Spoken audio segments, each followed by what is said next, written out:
है बराबर। Financial data analysis जो इंडियन नॉलेज सिस्टम के बाद में ये आया था। कोड नंबर याद रखना VSE 2262C। ये कोड आपको याद रखना है।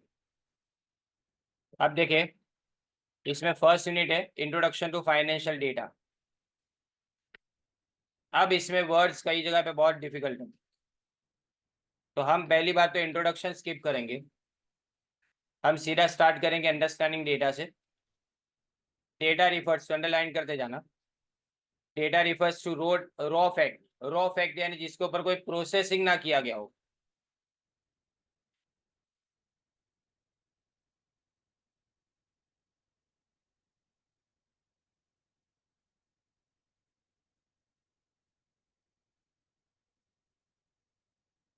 रॉ फैक्ट फिगर्स और information that are typically unorganised.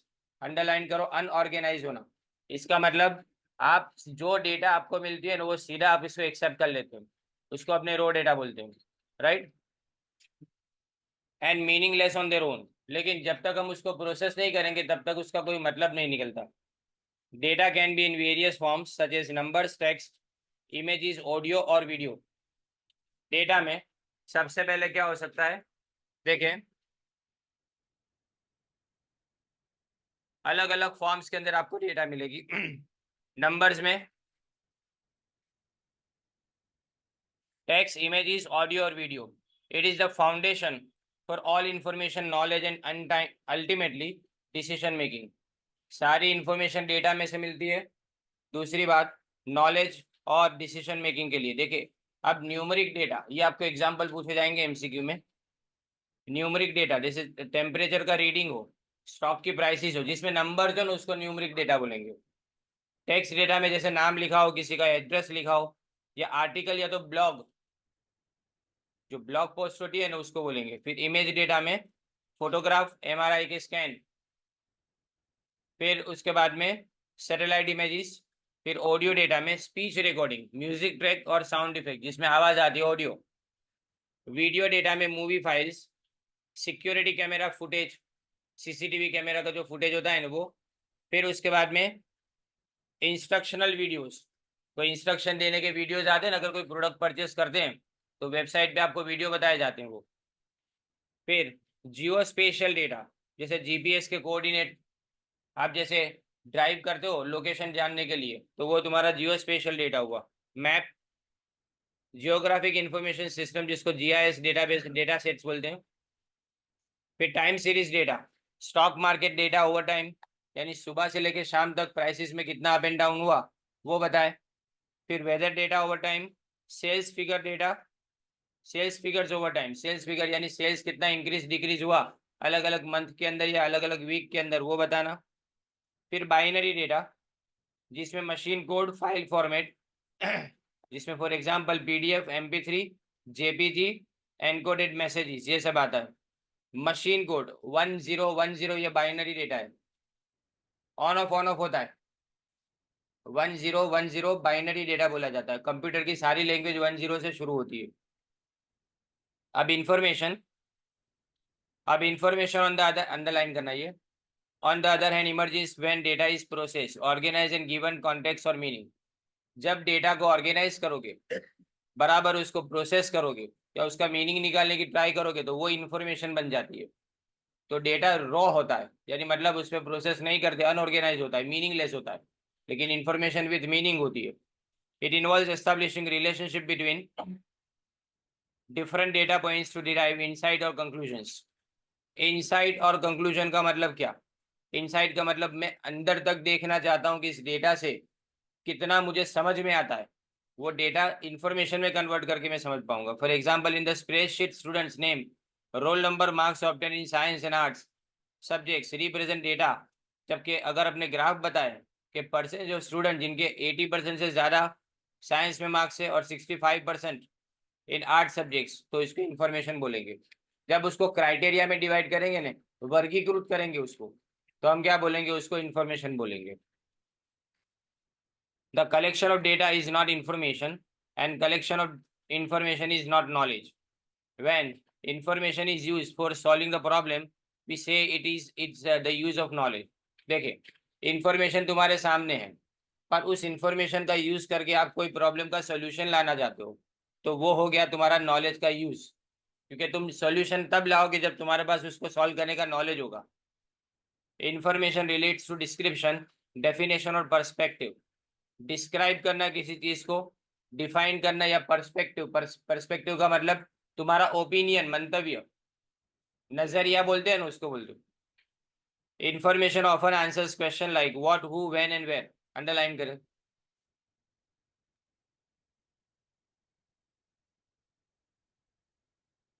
और उसके पहले वाली लाइन भी, information relates to description, definition और पर्सपेक्टिव को भी। अब इंफॉर्मेशन ये सारे सवाल के जवाब देगी। Information is essential because it adds knowledge, helps in decision making, analysing the future and taking action in time. तो आप अगर टाइम टू टाइम कोई एक्शन लेना चाहते हो, कोई डिसीजन लेना चाहते हो, तो आपको इंफॉर्मेशन की जरूरत पड़ेगी। पर याद रखो, इंफॉर्मेशन जितनी ज्यादा होगी ना, उससे आपके नॉलेज में इंक्रीज होगा। इंफॉर्मेशन आपके नॉलेज को बढ़ाती। Information can takes various form including text. देखो, इंफॉर्मेशन टेक्स्ट में भी हो सकती है, ग्राफ में, पिक्चर्स में, वॉइस रिकॉर्डिंग, वीडियो, यानी जितने फॉर्म में डेटा है ना, उतने फॉर्म के अंदर इंफॉर्मेशन हो सकती है। Each form of representation serves different purposes and audiences. जैसे टेक्स्ट, अंडरलाइन, ये सब चीजें एमसीक्यू में आ सकती है। टेक्स्ट यानी लिखा हुआ, आपको पूरा डिस्क्रिप्शन बता रहा है, एक्सप्लेन कर रहा है आपको। ग्राफ जो है ना, उससे आप विजुअलाइज कर पाते हो, सामने जो चीज है ना उसको समझ पाते हो, और उसका ट्रेंड ट्रेंड यानी उसमें अप्स एंड डाउन्स कितने हुए ना वो चेक कर पाते हो। फिर पिक्चर, पिक्चर से आपको कंसेप्ट और आइडिया को विजुअलाइज करने में हेल्प मिलती है। बराबर ने? जैसे अगर सिर्फ लिखा गया हो ना डायलॉग तो समझ में ना आए, लेकिन अगर सामने बोले कोई और उसको पिक्चराइज करे, तो उसके एक्सप्रेशन के साथ में वो समझ में आए। Voice recording convey information through auditory means. Auditory means मतलब सुनाई दे वैसा, उसको ऑडिटरी बोला जाता है। वॉइस रिकॉर्डिंग ऑडिटरी मीन्स के साथ कनेक्टेड है। कन्वे का मतलब डिलीवर करना, पहुंचाना किसी तक। Video combine visual and audio, दोनों साथ में आता है वीडियो में, दिखता भी है और सुनाई भी देता है। To deliver complex message and demonstrations. Access to timely and relevant information is essential for effective problem solving, planning and strategic management। यानी आप बराबर इंफॉर्मेशन तक पहुंच पाओ नहीं, आपके लिए जरूरी है, और खास करके स्ट्रैटेजी बनाने के लिए मैनेजमेंट के अंदर वो जरूरी है। अब अपने लिए सबसे इंपॉर्टेंट क्वेश्चन आ रहा है, 5 to 6 मार्क का question, types of data classification. और इसी में से आपको एक एक टाइप से एक एक एमसीक्यू मिल सकते हो। डेटा को अलग अलग डिफरेंट वेज के ऊपर क्लासिफाई किया जा सकता है, तो इससे पता चलता है कि हम उसका मैनेजमेंट और एनालिसिस कैसे कर पाएंगे। तो देखिए, सबसे पहले बेस्ड ऑन नेचर, ये पूछेंगे कि क्वालिटेटिव डेटा या तो बेस्ड ऑन नेचर, इसमें से कौन सी डेटा आएगी। तो क्वालिटेटिव और क्वांटिटेटिव। क्वालिटेटिव का मतलब क्वालिटी डिस्क्राइब करे, आपका कैरेक्टरिस्टिक डिस्क्राइब करे, आपकी स्पेशलिटी डिस्क्राइब करे, वो क्वालिटेटिव डेटा। क्वांटिटी में खाली नंबर होते हैं। This type of data, underline करो, डिस्क्राइब्स क्वालिटीज और characteristics and can not be measured numerically. उसको नंबर में नहीं रख सकते। मैं अगर किसी को पूछूं कि तुम्हारी ऑनेस्टी कितनी, तुम कितने प्रामाणिक हो, तो 4 5 6 ऐसा नहीं बोल सकता वो। बराबर नहीं, ज्यादा है तो कम, यही हो सकता है। It's subjective in nature. Subjective यानी डिपेंड करता है पर्सन पे। लिख लेना, डिपेंड्स ऑन पर्सन, क्योंकि ये बार बार आएगा तुमको। सब्जेक्टिव इन नेचर यानी depends on person. For example, it might include descriptions of people's attitude, opinions, or behaviors expressed in interviews or observations. This type of data is often collected through methods like interviews, focus groups, or text analysis. देखो क्या लिखा गया है कि इसमें description किसके हो सकते हैं, लोगों के एटीट्यूड के, यानी तुम्हारा एटीट्यूड पढ़ाई की तरफ कैसा है, तुम्हारा एटीट्यूड अकाउंट्स की तरफ कैसा है ये। फिर ओपिनियन, तुम्हारे ओपिनियंस कैसे हैं। फिर बिहेवियर, बिहेवियर यानी आपके सामने कोई चीज को अगर प्रेजेंट किया जाता है तो आपका बिहेवियर कैसे बदलता है, खास करके ये इंटरव्यू में देखा जाता है। और observations. This type of data, उसको इंटरव्यू, फोकस ग्रुप, अंडरलाइन करना, ये एमसीक्यू हो सकता है कि कौन सी डेटा को कलेक्ट किया जा सकता है इंटरव्यू, फोकस ग्रुप और टेक्स्ट एनालिसिस से। टेक्स्ट एनालिसिस का मतलब क्या, टेक्स्ट को पढ़ा, उसके अंदर क्या लिखा है वो जानने की कोशिश की, वो क्वालिटेटिव होता है, वो क्वांटिटेटिव कभी नहीं हो सकता। फिर क्वांटिटेटिव में ये भी अंडरलाइन करो, this type of data consist of numerical measurement, ये नंबर में दिखाया जाता है, और काउंट्स। इट सब्जेक्ट ऑब्जेक्टिव, ये भी इंपॉर्टेंट, ऊपर सब्जेक्टिव है, ये कौन सा है, ऑब्जेक्टिव। ऑब्जेक्टिव यानी मकसद पे डिपेंड करता है, पर्पस पे डिपेंड करता है।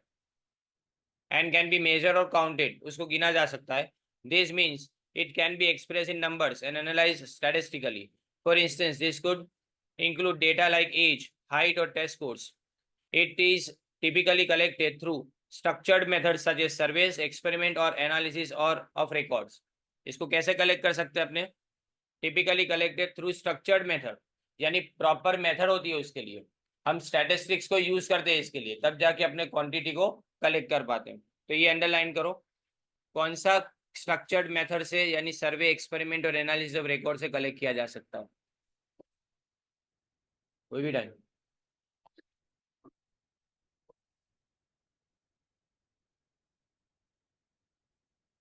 Based on collection, based on nature हुआ पहला, दूसरा क्या है, based on collection. Based on collection primary data, underline करना ये पहला। ये ये सिंपल है बहुत ही, इसमें ने जो वर्ड बोलूं ने उसके ऊपर ध्यान दो। पहली बात, फर्स्ट हैंड एक्सपीरियंस, यानी ये सबसे पहले तुमने कलेक्ट किया, यानी तुम्हारे पास जो इन्फॉर्मेशन है ये पहली इन्फॉर्मेशन है। दूसरी बात, ओरिजिनल डेटा, दूसरा लिखो इसके अंदर अंडरलाइन करके, ओरिजिनल डेटा, और वो भी आप कोई रिसर्च पर्पस के लिए यूज करते हो। उसके बाद में इसके एग्जाम्पल, सर्वे, इंटरव्यू और experiment, you are collecting primary data, है ना। तो ये प्राइमरी डेटा के एग्जाम्पल्स में ये आ सकता है। फॉर एग्जाम्पल, अगर कोई कस्टमर सेटिस्फेक्शन कितना मिला उसका रिसर्च करना चाहता है, तो you might collect primary data. इसमें अपने सर्वे करेंगे और feedback forms field out by customers, customer को अपने फॉर्म देंगे, वो फॉर्म फिलअप करके कस्टमर आपको प्रोवाइड करेगा।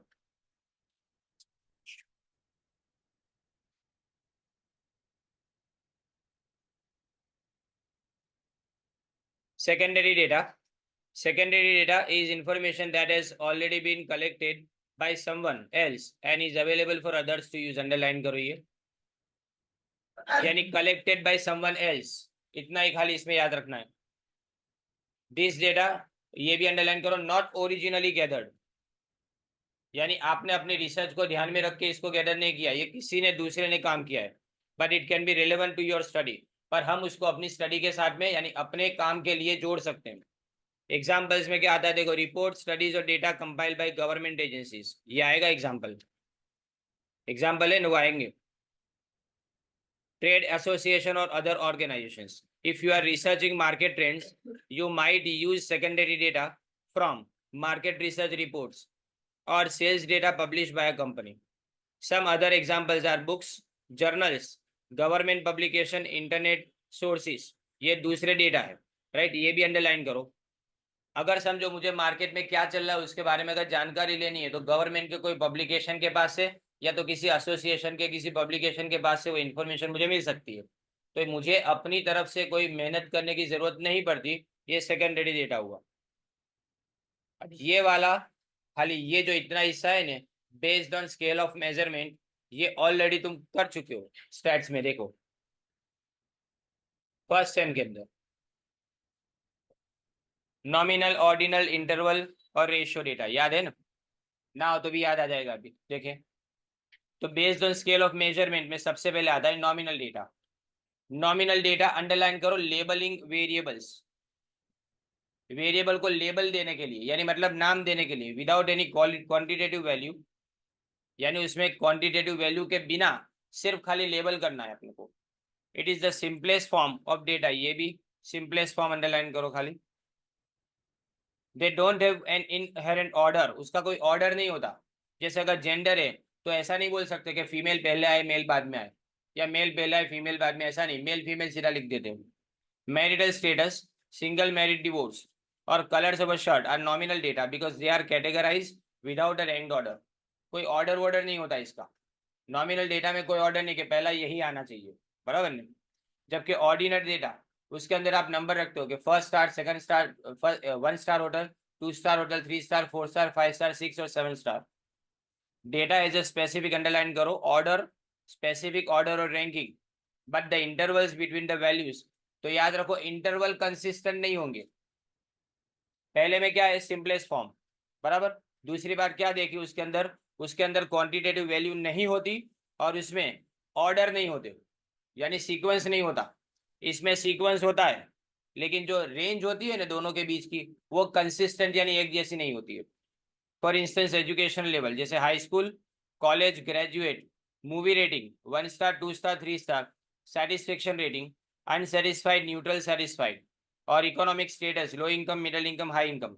ये ऑर्डिनल डेटा है क्योंकि इसमें सीक्वेंस है तो रैंकिंग होता है।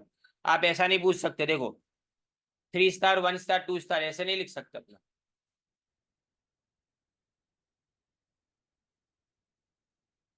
फिर आता है उसके बाद में इंटरवल डेटा। ये आपको जो एग्जाम्पल है ना वो भी एमसीक्यू में आ सकते हैं, ध्यान देना कि अगर मुझे एजुकेशन लेवल का डेटा कलेक्ट करना है तो इसमें से कौन से वाले मेथड को यूज किया जा सकता है या तो कौन से वाले डेटा की मेथड को यूज किया जा सकता है।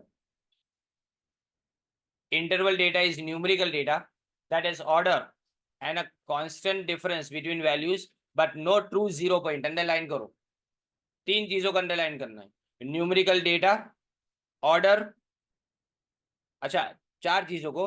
पहले तो न्यूमेरिकल डेटा है, दूसरा ऑर्डर है, तीसरा कांस्टेंट डिफरेंस है यानी एक जैसा रेंज है, और चौथा नो ट्रू जीरो पॉइंट, इसका जीरो पॉइंट नहीं होता है। This means you can add and subtract, तुम प्लस माइनस उसमें कर सकते हो बट मल्टीप्लाई और डिवाइड नहीं कर सकते, अंडरलाइन करो। जैसे टेम्परेचर इन सेल्सियस और Fahrenheit is a common example of interval data. ये है एमसीक्यू जिसमें अपने बोल सकते हैं कि 30 डिग्री सेल्सियस हॉट और 20 डिग्री सेल्सियस कूल है, यानी 30 से तो ठंडा ही है ना। You can not say it is twice as hot. Another example of interval data is Likert scale responses. Richard Likert, उसके नाम से लाइकर्ट स्केल बोला जाता है। ये आगे फर्दर स्टडीज में आएगा। 1 से 5 के रिस्पॉन्स होते हैं उसके अंदर। फोन पे अपने बात करते हैं ना, तो बोलते हैं कि तुमने हमसे बात की, तो जो एक्सपीरियंस हुआ इसको 1 से 10 के बीच में कोई भी रैंक दीजिए। तो ये तुम्हारा कौन सा डेटा हो गया, ये इंटरवल डेटा हो गया, क्योंकि 1 से 10 का इंटरवल तुमको पता है, उसकी रेंज में आपको घूमते रहना है। तुम 11 भी नहीं दे सकते और 0 भी नहीं दे सकते। फिर ratio data has all properties of interval data plus plus ये प्लस वाला अंडरलाइन करो, a clear definition of zero. With ratio data, you can compare differences and calculate ratios, making it the most informative। ये भी underline करो। सबसे simplest कौन सा, nominal, और सबसे इंफॉर्मेटिव कौन सा, तो रेशियो। एग्जाम्पल्स में क्या क्या आएगा, weight, height, income, duration and age. तो ये एग्जाम्पल आपके एमसीक्यू में पूछ सकते हैं। For instance, someone who is 20 years old is indeed twice as old as someone who is 10। 10 से डबल उम्र हुई ना। कई बार अपने देखते हैं ना, ऐसा बोलते हैं कि अर्धी उम्र की लड़की के साथ में ये हीरो ने शादी करी। बोलते हैं 40 कौन, वो 20 की हो तो ऐसा आपने बोलते हैं, ये सीधा कंपैरिजन हो सकता है। फिर based on usages, raw data, process data, big data, और उसके बाद में डायमेंशन है। याद रखो ये सब एक साथ में नहीं पूछेंगे, वो मैं बोल देता हूँ आपको, ये एक साथ में नहीं पूछेंगे। अगर साथ में पूछें तो खाली नाम पूछेंगे, क्योंकि आपका क्वेश्चन कितना मैक्स टू मैक्स बनेगा, 5 मार्क का, बराबर नहीं। 5 या तो 6 मार्क का, 6 मार्क का क्वेश्चन बनेगा, 6 या तो 7 मार्क का। तो 6-7 मार्क के क्वेश्चन में इतना बड़ा नहीं आ सकता क्वेश्चन। इतना याद रखो, सेकंड यूनिट इतना सिंपल है ना, 1 मार्क उसके अंदर नहीं जा सकता तुम्हारा, एक एमसीक्यू उसका गलत नहीं होना चाहिए तुम्हारा, इतना सिंपल है। कॉलेज कॉलेज में इसमें लेके आया हूँ। ये याद रखो, ये सेकंड यूनिट है ना, वो बहुत सिंपल है। इसमें ऐसा है ना कि अगर तुम पढ़े बिना भी जाओगे ना तो भी तुम्हारे मार्क्स इसके अंदर आ जाए, क्योंकि आपको क्या बताना है कि जो टाइप ऑफ अकाउंट कौन सा है। जैसे वेजीज है तो कौन से अकाउंट में, नॉमिनल अकाउंट में आएगा, ये सिर्फ बताना है आपको। जो 11th स्टैंडर्ड में बेसिक सीखा था ने, वही सब चीज है। और लास्ट में जनरल एंट्री कौन सी चीज कौन सी जगह पे आएगी, एकदम प्राइमरी लेवल का, एकदम प्राइमरी लेवल बेसिक। अब आगे देखते हैं इसमें, based on usages raw data underline करो, प्योरेस्ट और अनप्रोसेस फॉर्म। प्योरेस्ट यानी सिंपल सीधा जो मिलता है वैसा ही अपने कलेक्ट कर लिया, और इसमें कोई प्रोसेसिंग नहीं किया अभी तक। It's the initial set of data collected from various sources such as sensors, surveys or transactional systems before any processing or analysis has been performed। यानी कोई भी ट्रांजेक्शन, प्रोसेसिंग, एनालिसिस सब कुछ परफॉर्म करने से पहले ये किया जाता है। रो डेटा कैन बी स्ट्रक्चर्ड और अनस्ट्रक्चर्ड। रो डेटा स्ट्रक्चर्ड का मतलब क्या, उसको बनाया भी जा सकता है, यानी अरेंज भी किया जा सकता है, और अरेंज किए बिना डायरेक्ट जैसा आता है वैसा भी लिखा जा सकता है। And is often requires cleaning, transformation and formatting. Cleaning का मतलब अननेसेसरी चीजों को हटाना, ट्रांसफॉर्मेशन का मतलब उसको कन्वर्ट करना यूनिट के अंदर, और इसके बाद में फॉर्मेट करना। फॉर्मेट करना यानी उसको एक ही तरह के यूनिट के अंदर डालना, before it can B effectively use. Decision making के अंदर यूज करने से पहले उसको ये सब करना जरूरी है।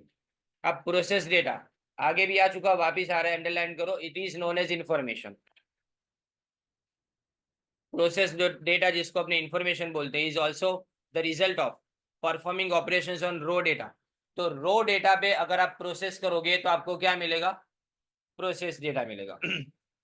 To make it more organise, meaningful and useful, these operations can include cleaning, removing errors and inconsistencies, transformation, converting data into a suitable format, aggregation, aggregation यानी टोटल करना, फिल्टरिंग यानी कोई चीज को निकाल देना, and other data manipulation techniques. Manipulation यानी बदलना, चेंज करना।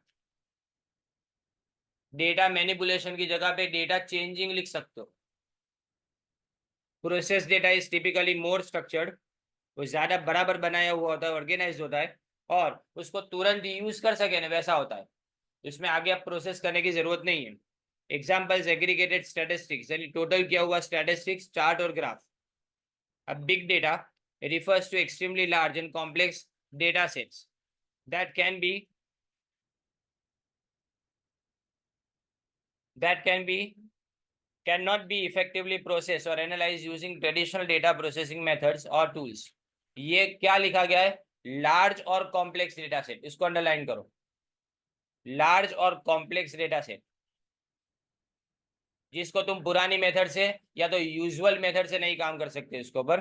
Big data is characterized by three main attributes. अब ये याद रखना है, तीन अलग अलग एट्रीब्यूट। पहली बात तो वॉल्यूम, बहुत ज्यादा डेटा होता है ये, वॉल्यूम यानी जत्थो, क्वांटिटी। फिर वेराइटी, अलग अलग तरह के डेटा एक साथ में भरे पड़े हैं, जिसमें स्ट्रक्चर और अनस्ट्रक्चर अलग तरह के डेटा एक साथ में हो। एंड वेलोसिटी, वेलोसिटी यानी स्पीड, वेलोसिटी यानी स्पीड, कितनी स्पीड से उसको कलेक्ट किया गया है और उसको प्रोसेस किया गया है वो। Big data requires specialized knowledge, specialized techniques, technologies and techniques such as distributed computing frameworks, NoSQL data। hold on, मैं इसका मीनिंग देख लूं।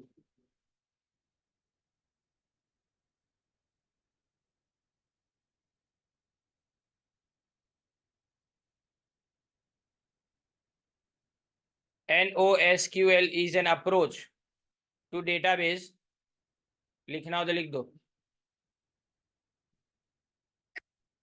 नॉट रिक्वायर्ड, एक समझ लो खाली, इसको बाजू में ना गुजराती में लिख देना। NoSQL का मतलब ये NoSQL टेक्निक है ना, डेटा को कलेक्ट और स्टोर करने की मेथड है। To collect, method to collect and store data, method to collect and store data, ऐसे डेटाबेसेस बनाए जाते हैं।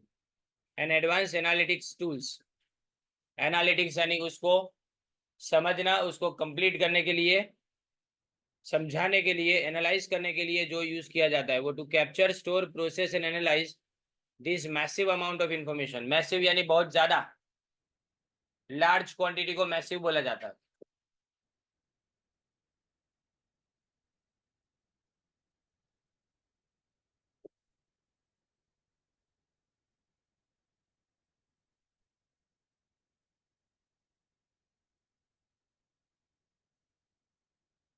Social media data example sensor data from IoT. IoT का मतलब है, ओआईटी का मतलब है, आईओटी का नहीं है। अब एक मिनट,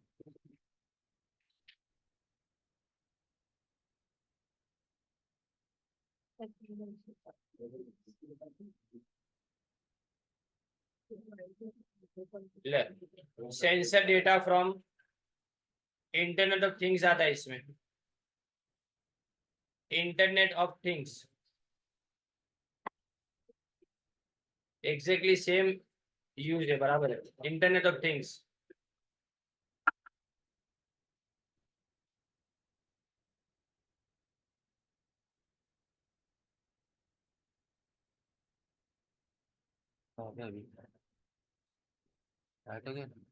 ओके, अब देखो बेस्ड ऑन टाइम डायमेंशन ये वाला भी इंपॉर्टेंट है क्वेश्चन एंड सेम के लिए। Cross sectional data time dimension में देखो, पहले cross sectional data refers to data collected from, underline करो, multiple individual household firms and other entities at a single point in time. Cross sectional data में हम एक हिस्से में नहीं रहते, अलग अलग हिस्सों से डेटा कलेक्ट करते हैं, हर तरह की फैमिली से अपने डेटा कलेक्ट करेंगे। इट प्रोवाइड्स अ स्नैपशॉट और a cross section of the population और phenomenon being studied. Cross section का मतलब ये होता है, अगर पैसे वाला इंसान उसकी फैमिली आती है उसको भी स्टडी करे, और अगर समझो जो मिडिल क्लास है उसको भी स्टडी करे, हर तरह के सेक्शन को स्टडी करना, इसीलिए उसको क्रॉस सेक्शन बोला जाता है। एग्जाम्पल में क्या आता है, सेंसस डेटा यानी पॉपुलेशन की स्टडी, उसको सेंसस डेटा बोला जाता है। वस्ती गणतरी सेंसस, सर्वे डेटा और data collected from different companies और regions during a specific year. Cross sectional data is useful for studying relationships between variables at a particular point in time and for making comparisons across different groups or entities। यानी cross sectional data कब useful है, हम relationship अगर variables के बीच में establish करना चाहते हैं, हम ये जज करना चाहते हैं कि दो अलग अलग लोग, दो अलग अलग किस्म के लोग किस तरह से एक दूसरे पे इफेक्ट करते हैं, तब। फिर time series data, time series data consist of observation collected, underline करो, over a period of time, usually at regular intervals, मतलब डेली होता है, मंथली, क्वार्टरली और एनुअली। क्वार्टरली यानी 3 मंथ्स, 3 3 महीने। It represents how a particular variable और set of variables changes over time, underline ये भी करो यानी कोई वेरिएबल कैसे चेंज होता है एक टाइम पीरियड के अंदर। एग्जाम्पल में स्टॉक प्राइसेस रोज की चेंज होती है, वो डेली होता है। इकोनॉमिक इंडिकेटर्स जैसे जीडीपी, वो जीडीपी महीने महीने के लिए अपने जज करते हैं। और अनएम्प्लॉयमेंट रेट, सेल्स फिगर और टेम्परेचर रीडिंग, टेम्परेचर रीडिंग हर आवर का यानी हर घंटे का अपने रीड करते हैं। Time series data is use for analyzing trends patterns cyclical behavior. Cyclical behavior मतलब तेजी और मंदी का जो बिहेवियर आता है ना बाजार में, उसको समझने के लिए। And forecasting future values based on historical data, हम पिछले डेटा से आने वाले डेटा को जज करेंगे। पुराने डेटा आपके पास अवेलेबल है, उसको ध्यान में रख के हम आने वाले डेटा को जज करेंगे। फिर panel data, panel data also known as longitudinal data, it is a combination of cross sectional and time series. Simple याद रखना, लॉन्जिट्यूडिनल का मतलब क्या, दोनों को साथ में कवर करना, उसको लॉन्जिट्यूडिनल बोला जाता है। क्रॉस सेक्शनल और टाइम सीरीज डेटा दोनों को। It involves the observations of multiple entities, individuals, firms, countries etcetera over multiple time periods. यानी जो भी इंडिविजुअल्स है, फर्म्स या तो कंट्रीज है, उन सबको मल्टीपल एंटिटीज, सबके डेटा को साथ में कलेक्ट करना है, और वो भी अलग अलग टाइम पीरियड में। ये अंडरलाइन करना, panel data tracks the same entities over time for analyse and for the analysis of changes within each entity as well as across different entities। इसके एग्जांपल्स में देखो, इसमें क्या करेंगे, उसके अंदर आने वाला चेंज और उसके अलावा बाकी सब में आने वाला चेंज, दोनों को जज करने के लिए पैनल डेटा को यूज किया जाता है। एग्जांपल्स में house hold income data collected annually for several years, कुछ साल तक हम हर किसी की इनकम के डेटा को कलेक्ट करेंगे। Firm level financial data over multiple years और student test scores tracked over several grade levels. अलग अलग ग्रेड यानी स्टैंडर्ड, तुम अलग अलग धोरण में हो, उसके आपके जो मार्क्स आते हैं उस मार्क्स को कंपेयर किए जाते हैं 4 साल, 5 साल, 7 साल के लिए। Panel data provides a rich source of information underline and allows researchers to control for individual heterogeneity and study dynamic relationship between variables over time। यानी पैनल डेटा सबसे अच्छा सोर्स है जिसमें आपको हेट्रोजिनिटी यानी भिन्नता, अलग अलग जो लोग हैं ना, डिफरेंट तरीके के लोगों को समझने में इसमें आपको आसानी रहती है।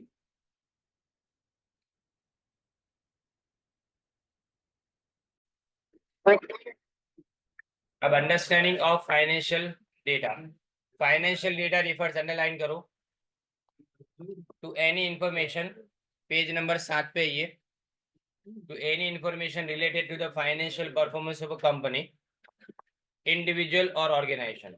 It includes a wide range of data points such as data point में रेवेन्यू। डेटा पॉइंट का मतलब क्या, जिसके जरिए से डेटा इकट्ठा किया जाए उसको डेटा पॉइंट बोलते हैं, जैसे कि रेवेन्यू कलेक्ट करना। उसके बाद में expenses, profit, assets, liabilities, cash flow and other financial matrix. Matrix का मतलब data. This data is crucial for evaluating the financial health and stability of an entity, making investment decisions, assessing creditworthiness, and conducting financial analysis। Investment का decision लेने में help करता है। Credit worthiness, इसका मतलब आप कितनी लोन लेने के लिए कैपेबल हो और लोन भरने के लिए कैपेबल हो। मार्केट में आपकी रेपुटेशन क्या है, उसको क्रेडिट वर्दीनेस बोला जाएगा। और फाइनेंशियल एनालिसिस अगर आपको समझना है तो याद करो, पिछले साल तुम रेशियो ढूंढते थे, काचा नफा गुणोत्तर, gross profit ratio, net profit ratio, ये सब जो अपने ढूंढते थे ना, वो सब फाइनेंशियल एनालिसिस के अंदर आता है। Financial data fall into several categories. तो जैसे पहले लिखा है बेस्ड ऑन नेचर, तो अभी जब आपने देखा था कल कि क्वालिटेटिव और क्वांटिटेटिव दो तरह के डेटा है। क्वालिटेटिव फाइनेंशियल डेटा, उसमें डिस्क्रिप्शन ऑफ कंपनी कल्चर और might include description of company culture और मैनेजमेंट स्टाइल, अंडरलाइन करना। जबकि क्वांटिटेटिव डेटा में रेवेन्यू, एक्सपेंस और प्रॉफिट आएगा। जिसमें खाली नंबर गेम हो ना, वो क्वांटिटेटिव डेटा। लेकिन जिसमें क्वालिटी ऑफ मैनेजमेंट हो कि मैनेजमेंट कैसा चल रहा है, तो वो कौन सा डेटा हो गया तुम्हारे लिए, ये क्वालिटेटिव डेटा हो गया। Based on collection, financial data can B both, underline करो, प्राइमरी एंड सेकेंडरी। प्राइमरी जैसे अपने आगे देखा था कि सीधे फाइनेंशियल स्टेटमेंट में से मिलता है, रिपोर्ट में से मिलता है, ट्रांजेक्शन में से कंपनी खुद ये इकट्ठा करती है। लेकिन जो सेकेंडरी डेटा है वो किसी दूसरे के मार्केट रिसर्च रिपोर्ट से पता चलता है, इंडस्ट्री एनालिसिस या फिर इकोनॉमिक इंडिकेटर्स। इकोनॉमिक इंडिकेटर्स मतलब ग्रोथ रेट इकोनॉमी का या इन्फ्लेशन का रेट, इन सब से पता चले। Based on scale of measurement,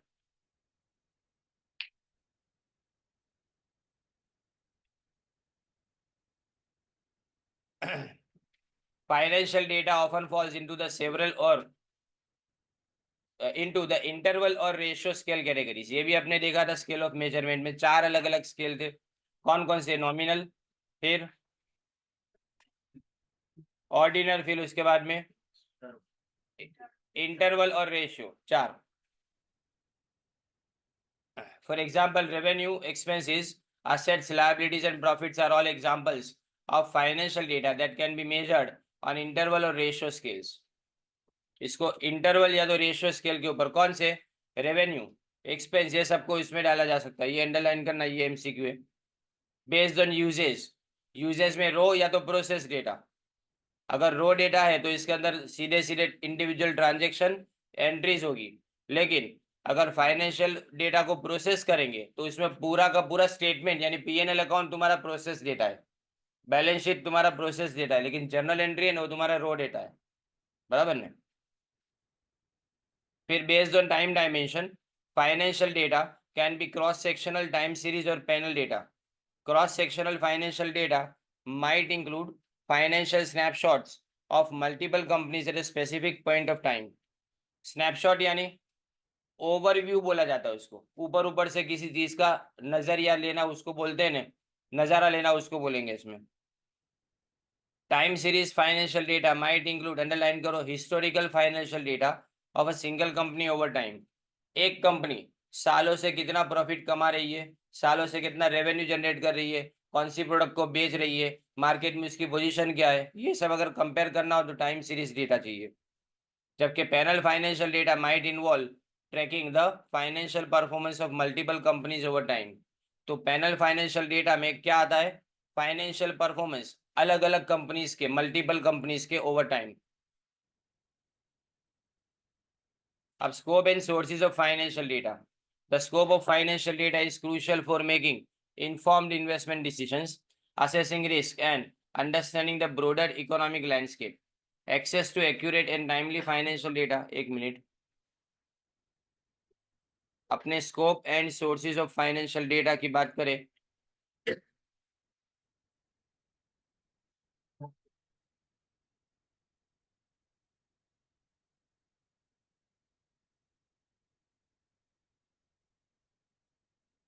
second paragraph लिखना, फर्स्ट पैराग्राफ नहीं.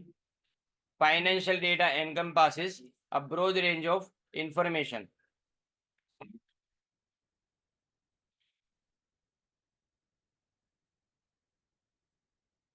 एनकम्पासेस का मतलब इंक्लूड्स, समावेश करो. A broad range of information that is essential for understanding and analyzing the financial performance and economic conditions of individuals, businesses and governments. Various sources provide access to these data as under. अब देखो ये data कहाँ से आती है, समझने के लिए. फाइनेंशियल परफॉर्मेंस समझना मतलब तुमने प्रॉफिट कमाया, लॉस किया, ये देखना है. और इकोनॉमिक कंडीशन यानी आपकी बैलेंस शीट. अब देखो इसमें कंपनी के रिपोर्ट एंड फाइलिंग, ध्यान देना इसमें. Indian companies are required to publish financial reports. इसमें देखो सबसे पहले कौन सा रिपोर्ट है, 12 महीने का एनुअल रिपोर्ट, 3 महीने का quarterly report and other disclosure. Disclosure यानी कोई चीज को दर्शाना बोलते हैं ना, दर्शावो के बारे में. मैंडेटेड, मैंडेटेड यानी compulsory.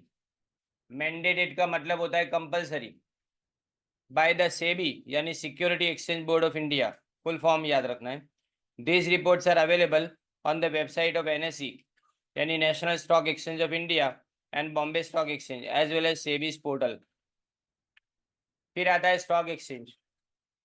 The national stock exchange of India and the Bombay stock exchange provide real time data on stock prices, trading volumes and other market information specific to the Indian stock market. यानी stock exchange से आपको क्या पता चलेगा, real time data. Real time यानी exact same time. अभी मैं अगर समझो शेयर किसी जगह से खरीदना चाहता हूँ, तो जिस सेकंड पे मैंने क्लिक किया ना बाय के ऊपर, उस सेकंड पे जो प्राइस चलती होगी ना, एग्जैक्टली वही प्राइस मेरे अंदर आएगी. और जब बेचना चाहता तो तब भी सेम सेकंड की प्राइस आएगी, बराबर नहीं. तो ये स्टॉक एक्सचेंज से आपको रियल टाइम यानी सेम सेकंड का डेटा आपको मिलता है. याद रखो, जब भी कोई जगह पे आप देखो ना रियल टाइम, आप जो यूपीआई करते हो ना उसको रियल टाइम ट्रांजेक्शन बोलते हैं. क्योंकि जैसे ही तुमने यूपीआई किया ना, स्कैन को तुमने कोड को स्कैन किया, उसके बाद में सामने वाले के अकाउंट के लिए पैसे अगर जैसे ही क्लिक किए पासवर्ड डाल के, वो जो भी आपका जो पिन कोड है वो डाल के, तो सेम सेकंड सामने वाले के अकाउंट में जाता है पैसा, उसको रियल टाइम बोलते हैं. इसीलिए आपने आरटीजीएस बोलते हैं. आरटीजीएस का मतलब रियल टाइम ग्रॉस सेटलमेंट. इसका मतलब सेम सेकंड सामने वाले के अकाउंट में पैसा जाएगा. लेकिन एनईएफटी में ऐसा होता नहीं है. एनईएफटी में थोड़ा टाइम लगता है, थोड़ा टाइम यानी 10-12 सेकंड, बस उससे ज्यादा नहीं. Real time data on stock prices. अच्छा, आप अभी ये ने 5 से ज्यादा ट्रांजेक्शन नहीं कर पाओगे. 5 से ज्यादा एटीएम से विड्रॉल आप नहीं कर पाते हो. और एटीएम के अंदर अगर आपने कार्ड को इंसर्ट किया और कोई ट्रांजेक्शन किया, तो उसको भी एक ट्रांजेक्शन गिना जाएगा. यानी इवन पिन चेंज किया ना, उसको भी एक ट्रांजेक्शन गिना जाएगा. यानी फाइनेंशियल ट्रांजेक्शन और नॉन फाइनेंशियल ट्रांजेक्शन दोनों के लिए पैसे लगेंगे अब से. यानी 5 से ज्यादा किया तो, यानी एटीएम इनको महंगा पड़ता है. तो बैंक ने अब 1 मई यानी कल से ये चालू हो गया, कल से ये चालू हो गया. अब और एक चीज आ रही है इसके बाद में. अब इन्हें पूरी सिस्टम को सेंट्रलाइज कर दिया. गवर्नमेंट धीमे धीमे धीमे धीमे हर चीज को सेंट्रलाइज कर देगी. फायदा भी है, नुकसान भी है, बराबर. और अब इन्हें कैसा है पता है, कि आप किसी भी बैंक के अंदर अगर फ्रॉड डॉक्यूमेंट से अकाउंट अगर ओपन करवाते हो ना, तो उस अकाउंट में होने वाले सारे ट्रांजेक्शन के लिए बैंक जिम्मेदार है।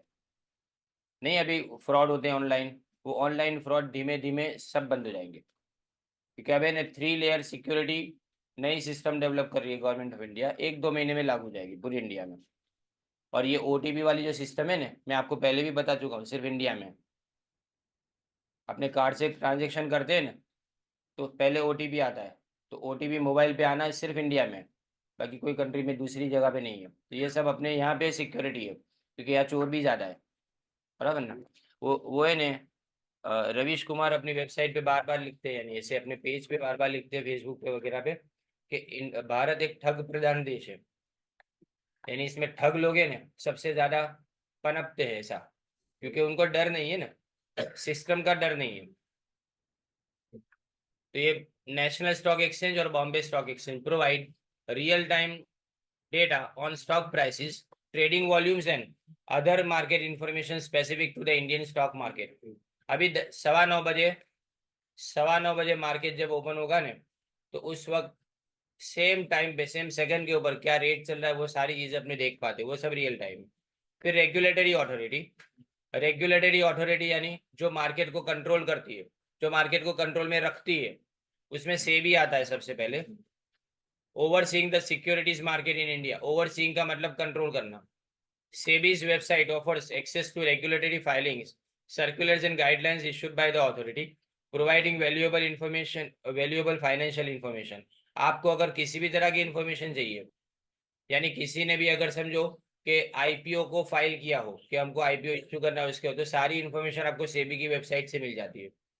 फिर गवर्नमेंट एजेंसी, तो गवर्नमेंट एजेंसी में RBI, ministry of finance, CSO, याद है ना, सेंट्रल स्टैटिस्टिकल ऑर्गेनाइजेशन है, ऑफिस नहीं है, provide economic and financial data through their respective website and publications। RBI publishes reports on monetary policy। आपको पता है मॉनेटरी पॉलिसी यानी क्या? मार्केट में पैसा कितना है और कितना रहेगा, उसकी पॉलिसी को अपने ने मॉनेटरी पॉलिसी बोलते हैं। दूसरा बैंकिंग स्टैटिस्टिक्स, तो बैंक के अंदर रेट ऑफ इंटरेस्ट क्या है, कितने लोग ट्रांजेक्शन करते हैं, वो सब आया। और इकोनॉमिक इंडिकेटर्स यानी ग्रोथ रेट, इन्फ्लेशन, ये सब आया उसके अंदर। अब financial database and platforms, Indian specific financial databases and platforms offer access to a wide range of financial information। Examples include the CMIE, Center for Monitoring Indian Economy Database, Capitaline Database, and Proves IQ by the Center for Monitoring Indian Economy। ये सब सिर्फ नाम है, बात समझो, इसके अंदर अपने डिटेल में जाना नहीं है। विच प्रोवाइड कॉम्प्रिहेंसिव डेटा, ये सब पता है मुझे। कैपिटलाइन डेटाबेस क्या होता है, सीएमआई तो सबसे इंपॉर्टेंट है, centre for monitoring Indian economy है ना, वो सब डेटा डिक्लेयर करते हैं, यानी इन्फ्लेशन कितना है, अनएम्प्लॉयमेंट कितना है, गरीबी कितनी है, वो सब के डेटा ये लोग इश्यू करते हैं। फिर क्रेडिट रेटिंग एजेंसीज, इसमें एक बंदे देखिए, इंडियन क्रेडिट रेटिंग एजेंसी जिसमें CRIS, इसमें क्रिसिल नाम है, इकरा और care rating, provide credit ratings and research reports on Indian companies and financial instruments. These reports offer insights into the credit worthiness and financial health of Indian entities। ये देखो, credit worthiness सब है ने।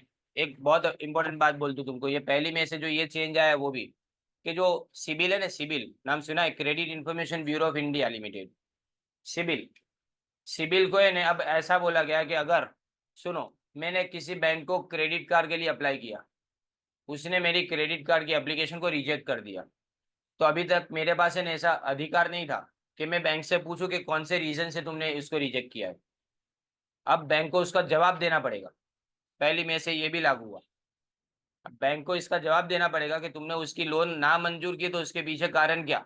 ये अभी तक क्या लिखते थे पता है, ईमेल भेजो, नीचे लिखे कि इंटरनल प्रोसेसिंग के क्राइटेरिया के अंदर तुम मैच नहीं करते, इसलिए तुम्हारी एप्लीकेशन को रिजेक्ट कर दिया। पर कारण नहीं बताते, सीधा सीधा कारण, क्योंकि अगर सीधा कारण मुझे पता चल जाए तो मैं क्या करूँ, फिर उस कारण को सुधारने की कोशिश करूँ ना। तो इसलिए बैंक को ये इंस्ट्रक्शन दिए गए कि आप कोई भी एप्लीकेशन रिजेक्ट करो ना, तो उसका साफ साफ कारण आपको बता देना। तो ये नया है, देखो ये क्रेडिट वर्दीनेस इसके अंदर आता है तुम्हारा। फिर financial news outlets, Indian financial news outlets जैसे CNBC TV18 न्यूज आउटलेट यानी न्यूज चैनल। न्यूज आउटलेट का मतलब क्या आता है, news channel. Economic Times Mint Business Standard provides real time updates analysis and commentary on Indian financial markets and economic developments. फिर government के कुछ पब्लिकेशंस है, इंडियन गवर्नमेंट पब्लिकेशन जिसमें इकोनॉमिक सर्वे और यूनियन बजट, उसमें भी सारी फाइनेंशियल डेटा होती है। यूनियन बजट यानी भारत सरकार जो बजट निकालती है ना वो। यूनियन बजट यानी सेंट्रल गवर्नमेंट का बजट, और स्टेट गवर्नमेंट का बजट तो उसी नाम से जाना जाता है। Provide insight into the countries economic policies. अब फिस्कल आउटलुक का मतलब क्या, फिस्कल यानी गवर्नमेंट की तरफ से किया जाने वाला खर्चा, और गवर्नमेंट जो इनकम लोगों के पास से टैक्सेशन के जरिए से कलेक्ट करती है ना, वो इसमें आएगा। एंड ग्रोथ प्रोजेक्शन, ग्रोथ कितना होता है, कितना हो सकता है, ये सब देखना है। Industry reports and publications, industry specific publications and research forms in India, जैसे क्रिसिल, जैसे बोला था मैंने आगे कि क्रिसिल नाम आएगा, क्रिस नहीं नाम। क्रिस तो भी तभी आएगा, Chris fourth.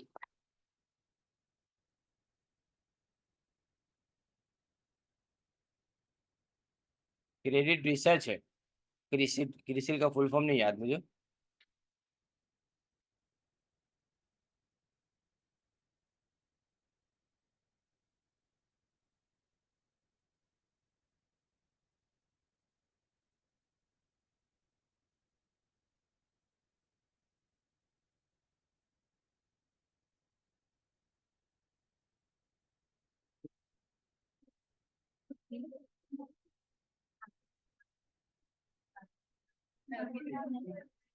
Credit rating information services of India limited, CRISIL का full form credit rating information services of India limited.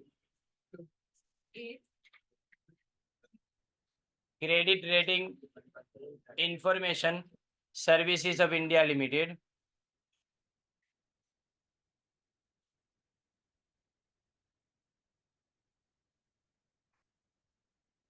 Information of information service of India limited.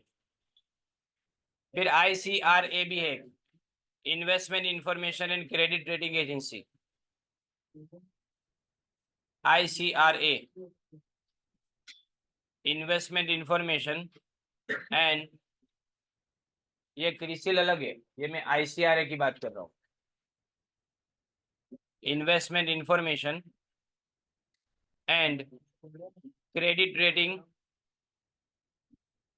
Agency. अब सवाल, इन लोगों का काम क्या है, ये नहीं, अगर समझो कोई भी डिबेंचर इशू करेगी कंपनी, तो वो डिबेंचर को रेट करती है कि ये डिबेंचर में आपको इन्वेस्ट करना चाहिए कि नहीं। इनका सबसे बेस्ट रेटिंग A++ होता है, A+++ 3 बार। तो इसके अंदर इन्वेस्ट करो तो तुमको रिस्क बिल्कुल नहीं है और रिटर्न भी अच्छा मिलेगा। A++ भी अच्छा, A+ भी अच्छा, A तक अच्छा, लेकिन A के बाद जितना भी नीचे जाए ना वो सब risky. And India brand equity foundation IBEF produce reports and analysis on various sectors of the Indian economy, including financial services, IT, manufacturing and agriculture। यानी हर तरह की सर्विस के बारे में यहाँ लिखा गया है। IT यानी इंफॉर्मेशन टेक्नोलॉजी आ गई, मैन्युफैक्चरिंग, एग्रीकल्चर सब। अब financial institutions, Indian institute financial institution जिसमें बैंक आते हैं।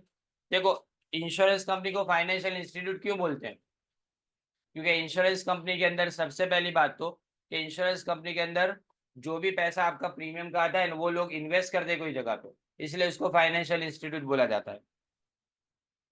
Mutual fund publish financial reports, research paper and market analysis that offer insight into the performance and trend with the Indian financial sector।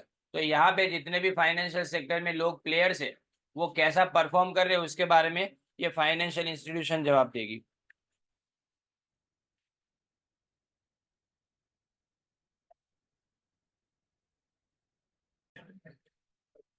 transformation of data to decision relevant information.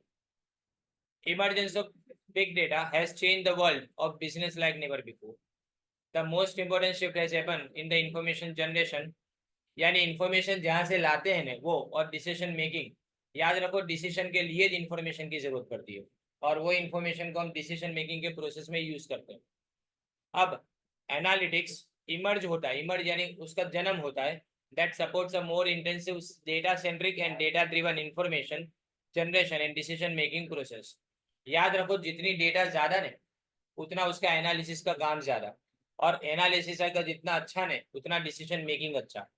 The data that encompasses the organization is being harnessed into information that apprises, cares and prudent decision making in a just, judicious and repeated manner. अब ये जो है ना तुम्हारा introduction का part है, खाली एक बात समझो.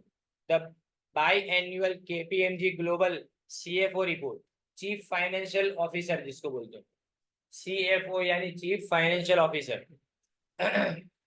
For today's finance function leaders के बिगेस्ट चैलेंज, सबसे बड़ी चैलेंज किसके अंदर है, lie in creating the efficiencies needed to gather and process basic financial data and continue to deliver traditional finance output while at the same time redeploying their limited resources to enable higher value business decision support activities. मतलब पहली बात तो basic data कहाँ से आएगा, और उसके साथ में जो भी हमारे ट्रेडिशनल यानी जो रूटीन फाइनेंशियल आउटपुट से रिजल्ट आउटपुट का मतलब उसको किस तरह से डिलीवर करना है, यानी किस तरह से लोगों तक पहुंचाना है, और साथ में इससे डिसीजन सपोर्ट एक्टिविटीज हमारे पास होनी चाहिए. अब ये पिरामिड है, देखो पिरामिड खाली ध्यान देना, बड़ा इसमें तो जरा तकलीफ है लेकिन फिर भी मैं कोशिश कर रहा हूँ. इसमें बराबर से दिख रहा है, देखो फाइनेंशियल परफॉर्मेंस ये सबसे ऊपर आता है. सबसे पहले बेसिक देखो, बेसिक में standardise ERP, enterprise Tally ERP बोलते हैं ना, क्या बोलते हैं,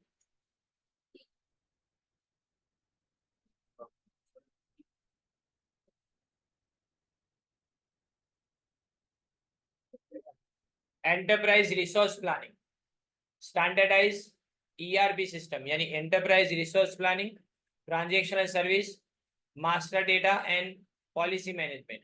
उसके बाद में अपने ऊपर की तरफ यानी बेसिक फाउंडेशन, ये बेसिक इंफॉर्मेशन है, उस बेसिक इंफॉर्मेशन के ऊपर से हम फाइनेंशियल रिपोर्टिंग एंड एनालिसिस करेंगे और फाइनेंशियल प्लानिंग और कंट्रोल फ्यूचर के लिए किया जाएगा. उसके बाद में डिसीजन सपोर्ट किया जाएगा.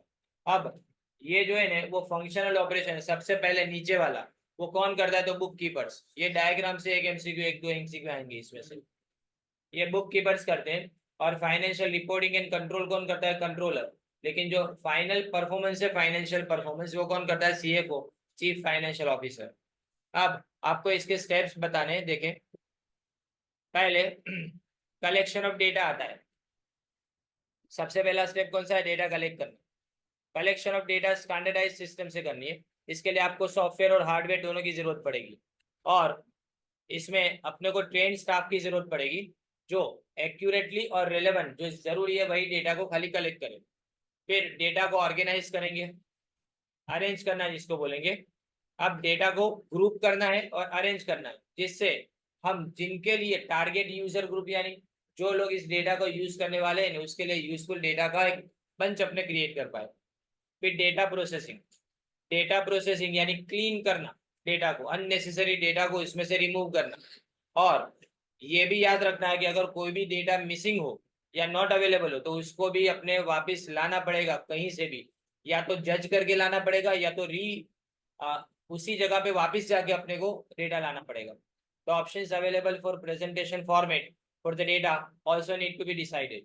अब प्रेजेंटेशन कैसे करेंगे उसका ऑप्शन क्या आएगा, जैसे कि अगर अपने समझो पावर पॉइंट प्रेजेंटेशन या रिपोर्ट बनाना है.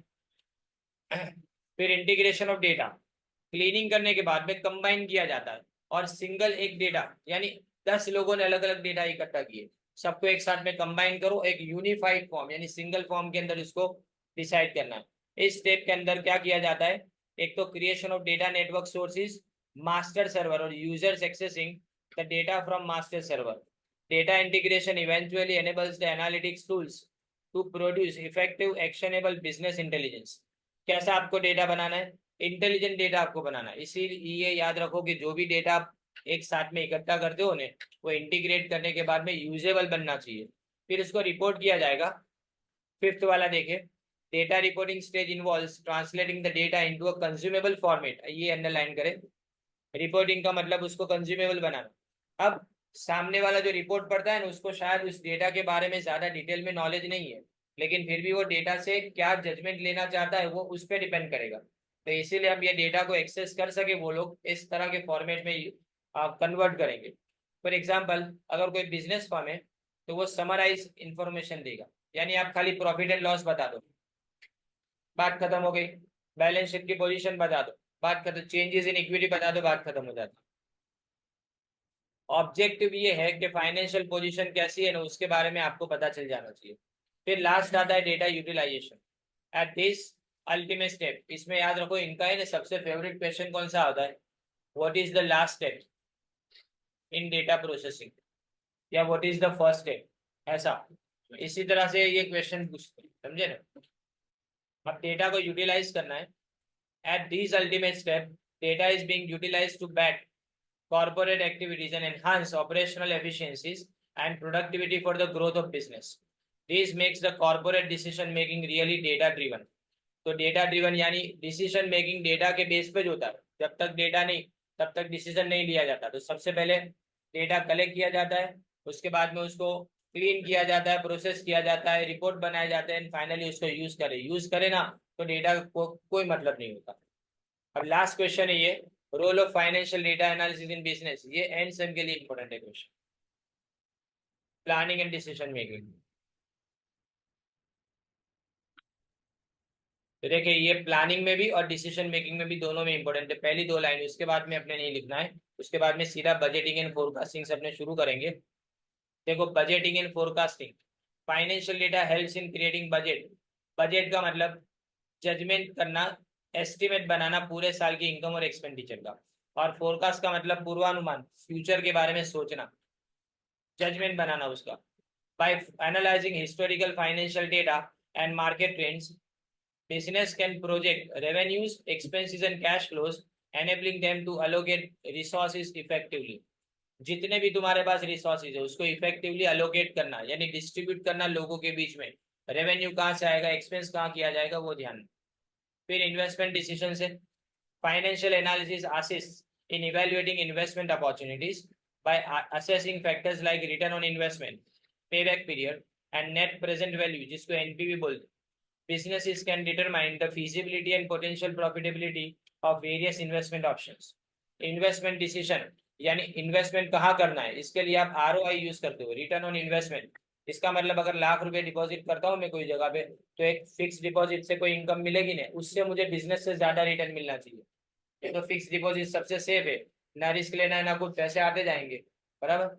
फिर पेबैक पीरियड का मतलब क्या, आज मैंने 10 लाख रुपए कोई जगह पे इन्वेस्ट किए, तो वो 10 लाख रुपए रिटर्न कब आएंगे, कितने टाइम के अंदर आ जाएंगे, उसको पेबैक पीरियड बोलेंगे। और एनपीवी का मतलब नेट प्रेजेंट वैल्यू, इसका मतलब जो मैंने पहले इन्वेस्ट किया था उसकी आज वैल्यू क्या है, बराबर नहीं। अपने कई बार बोल देखते हैं ना कि पेपर में आता है कि फलाना जो बिजनेसमैन है वो नंबर 1 हो गया, तो नंबर 1 नेट प्रेजेंट वैल्यू से होता है, उसकी जितनी भी असेट्स है ना उसकी वैल्यूएशन बढ़ जाती है, इसलिए कल कम भी हो जाएगी ऐसा। Business can determine the feasibility, feasibility यानी प्रैक्टिकेबिलिटी, शक्यता क्या है, and potential profitability of various investment option. तो जितने भी तुम्हारे पास ऑप्शंस है उन सब में से प्रॉफिटेबिलिटी किसकी ज्यादा है वो देखेंगे। फिर परफॉर्मेंस का इवेल्युएशन करना, financial data allows businesses to measure their performance against predefined goals and benchmarks.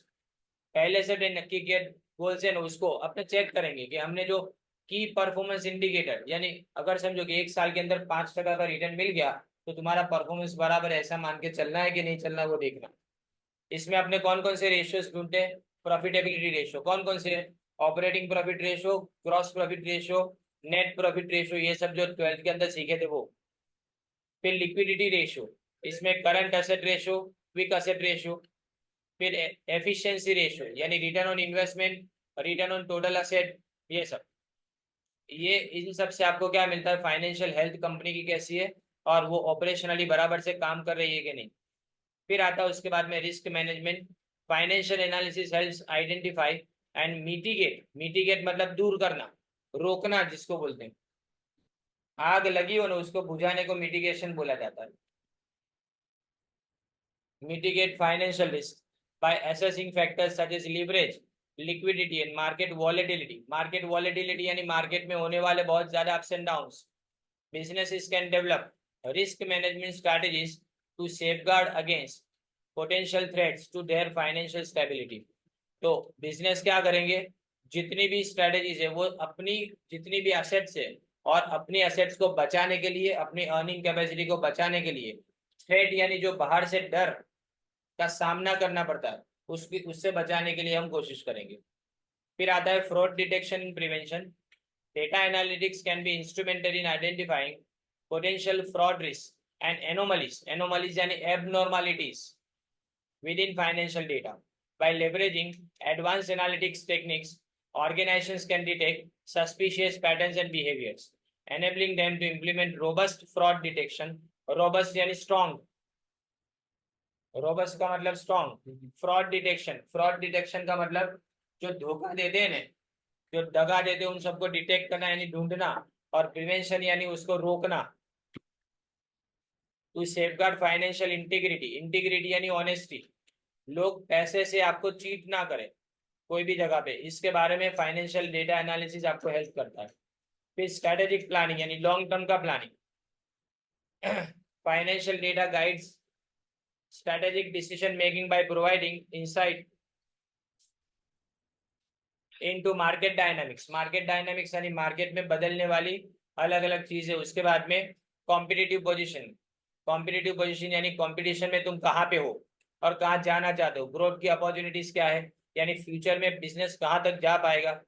It helps business align the long term, align यानी सेटल करना, दोनों को मैच करना, उसको अलाइन बोलते हैं। अलाइनमेंट नहीं हो तो व्हील નું अलाइनमेंट કરવાનું, એક્ઝેક્ટલી એ જ થવું, એક સરખા સરખા જાય એ રીતે કામ કરવું। Business align their long-term objectives with their financial capabilities and market condition. तो मार्केट में क्या चल रहा है उसके बारे में देख के अपने यहाँ पे हम क्या करेंगे, ये बिजनेस को आगे बढ़ाएंगे। अब capital structure management, financial analysis assist in determining the optimal यानी बेस्ट कैपिटल स्ट्रक्चर। अब कैपिटल स्ट्रक्चर में दो चीजें आती है, अंडरलाइन करो ये, use of debt and equity financing, मतलब खुद का पैसा कितना यूज करेंगे और उधार का पैसा कितना यूज करेंगे, बराबर। हम क्या करेंगे इसके लिए, इसके पीछे हमारा रीजन क्या होता है, ऑब्जेक्टिव कि मैक्सिमम बेनिफिट मिलना चाहिए शेयर होल्डर्स को, शेयर होल्डर का नुकसान नहीं होना चाहिए, ये देख के हम ये करते हैं। फिर कॉस्ट कंट्रोल, कॉस्ट कंट्रोल यानी जितनी ज्यादा एफिशिएंसी होगी ना उतना कॉस्ट कंट्रोल में रहेगी। लेकिन अगर फाइनेंशियल डेटा एनालिसिस नहीं होगा ना तो इनएफिशिएंसी होगी और कॉस्ट ओवररन यानी बहुत आगे बढ़ जाएगी कॉस्ट, जिससे बिजनेस को क्या करना पड़ेगा, फिर वापस प्रॉफिटेबिलिटी को इंप्रूव करने के लिए कॉस्ट को कंट्रोल करना पड़ेगा। फिर compliance and reporting, financial data is essential for regulatory compliance and financial reporting. Compliance का मतलब गवर्नमेंट के रूल्स को मानने के लिए गवर्नमेंट ने कंपलसरी बताया कि रिपोर्ट बनाने पड़ेंगे आपको हर साल, इसीलिए फाइनेंशियल डेटा एनालिसिस इसके लिए चाहिए। बिजनेस इज मस्ट अधेर, अधेर यानी स्टिक, किसी चीज को चिपक के रहना, उसको अधेर बोला जाता है। अधेर के ऊपर से आता है अधेसिव, तो हमको अधेसिव बोलते हैं ना। Must adhere to accounting standard and regulations while preparing financial statement, यानी सारे स्टैंडर्ड्स को मानना पड़ेगा, सारे रेगुलेशंस को मानना पड़ेगा, जिससे ट्रांसपेरेंसी, ट्रांसपेरेंसी यानी पारदर्शिता, उसका मतलब कि जैसा जो है ना वैसा दिखाना, जरा भी चोरी ना करना। एंड एक्यूरेसी, एक्यूरेसी એટલે ચોકસાઈ in their financial reporting. Now, last one, visualization for decision support. Building intuitive and informative dashboards facilitates effective decision making by providing decision makers with clear and concise insights into key performance metrics and success indicators by visualizing data in an easily digestible format. ये यहाँ से लिखना, ऊपर वाला कोई मतलब नहीं रखता, यहाँ से लिखना है आप लोगों को। डेटा को डाइजेस्टिबल फॉर्मेट यानी समझ में आ जाए ऐसा फॉर्मेट, इसको डाइजेस्टिबल फॉर्मेट बोलते हैं। Organization can streamline decision making process and drive more impactful strategies, और अच्छी स्ट्रेटेजी बना पाएगी वो।